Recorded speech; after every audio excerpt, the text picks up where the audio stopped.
Lawn bowling is a quiet, civilized game, not something you'd expect to be outlawed. But in 16th century England, Henry VIII banned lawn bowling among commoners because it was a distraction from work. It took a couple of centuries before his ban was lifted, and the game became completely legit. In lawn bowling, the path to victory is not straight.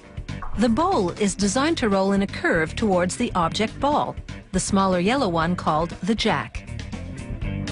For many years, lawn bowls were made of a tropical hardwood called Lignum vitae, but as this wood has become increasingly rare, manufacturers have turned to melamine, and unlike wood, melamine doesn't change shape with temperature and humidity fluctuations. Production begins with melamine granules that have been pre-dyed in a variety of colors to appeal to individual preferences. An employee scoops the granules into a tub and weighs them. Lawn bowls come in a range of sizes to fit different hands, so the weight varies accordingly.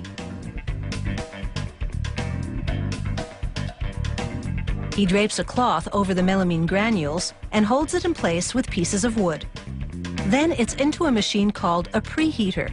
It uses high-frequency radio waves to melt the plastic into putty.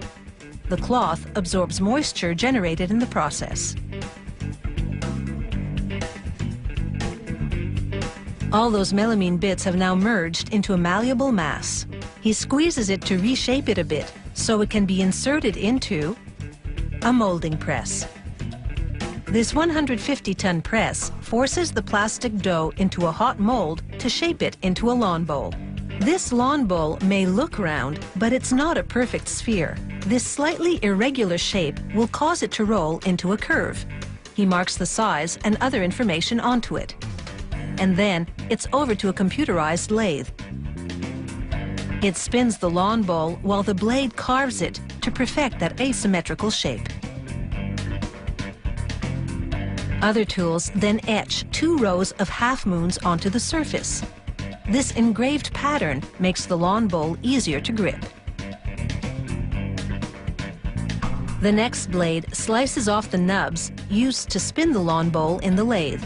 It also smooths the surface until all evidence of the nubs disappears.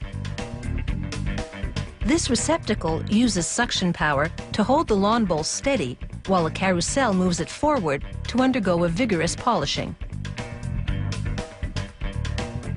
This polisher rubs paste onto the surface to buff the lawn bowl to an even sheen. A robot then turns the lawn bowl upside down to expose the unpolished side. Then puts it back in the receptacle so the polisher can buff this side of the lawn bowl. The entire lawn bowl now gleams, and an unpolished bowl next to it looks dull by comparison. But there's more polishing to come. The next machine spins the lawn bowl against another polisher. This one applies a finer grade compound to it.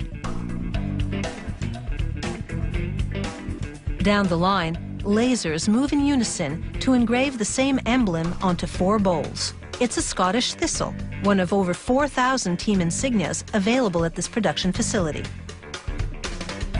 Each lawn bowl then goes for another spin, and an employee paints over all the detail work. He wipes the paint from the surface, but it remains in the engravings to accentuate them.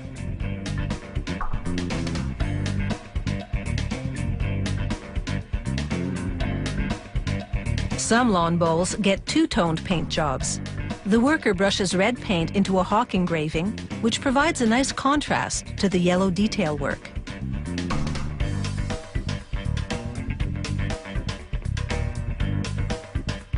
Then it's over to the testing department, where they roll each bowl down a chute and check its swerve. They also verify that each bowl lands in approximately the same spot as the master bowl, which means they're all equal and they conform to world standards. Including cooling time between processes, it takes about 2 days to make a lawn bowl. But once the work is done, It's all fun and games.